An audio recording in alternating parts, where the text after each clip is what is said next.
On va retrouver une formation, lui aussi. Yanis, déjà, bah, dites-nous comment ça va. Je crois que vous, comme beaucoup de monde, vous reveniez de stage avant de commencer ce Tour Auvergne-Rhône-Alpes. Dites-nous un peu comment s'est passée la transition à la partie course. Oui, exactement. J'étais en Sierra Nevada avant.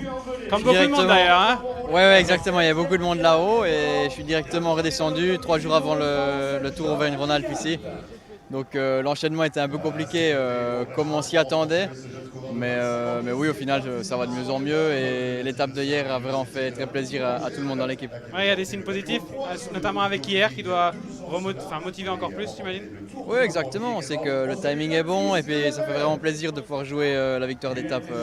Surtout que tout le monde a vraiment roulé à 100% hier pour se donner le maximum de chance. Et ouais, c'était chouette aussi de pouvoir accrocher un beau résultat à l'arrivée. Jusqu'ici, ça a été une course folle. Hier, c'était peut-être l'apogée, je sais pas, mais qu'est-ce qui fait que cette course, elle est folle, que les échappées vont au bout, qu'hier, on avait un groupe de 60 à l'avant. Et est-ce que ça peut se reproduire aujourd'hui? Oui, je pense que tout est possible. Ça s'est vu tous les jours que l'échappée avait une chance. Et comme vous le dites, c'est vraiment une course folle depuis le départ. Et ouais, c'est assez imprédictible, donc on ne sait pas encore trop qu'est-ce qui va se passer aujourd'hui. Mais c'est probable qu'il y ait encore beaucoup de mouvements. Et le fait est que les gros leaders du général ont beaucoup de temps à reprendre aussi. Est-ce que ça laisse quand même la liberté? Ou est-ce qu'ils vont devoir attaquer d'entrée de jeu?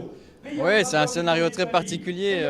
Il se retrouve relativement loin dans le classement général et il ne reste plus que 2 étapes assez courtes. Donc je pense qu'ils sont d'obligation maintenant de mettre un gros tempo dès le début pour vraiment fatiguer au maximum ces coureurs qui sont bien placés au général et qui créent un peu la surprise actuellement. Et pour vous personnellement, vous préférez la journée d'aujourd'hui où on finit avec on a une journée difficile, mais c'est surtout les 2 ascensions finales, les 3 ascensions finales qui sont difficiles, ou une journée comme demain où c'est vraiment très très dur dès le départ et tout le long? Bon, je pense que les 2 journées, que ce soit aujourd'hui ou demain, seront très très dures, donc il va falloir s'accrocher au maximum. Merci beaucoup, bonne chance, bonne course. Merci, bonne journée.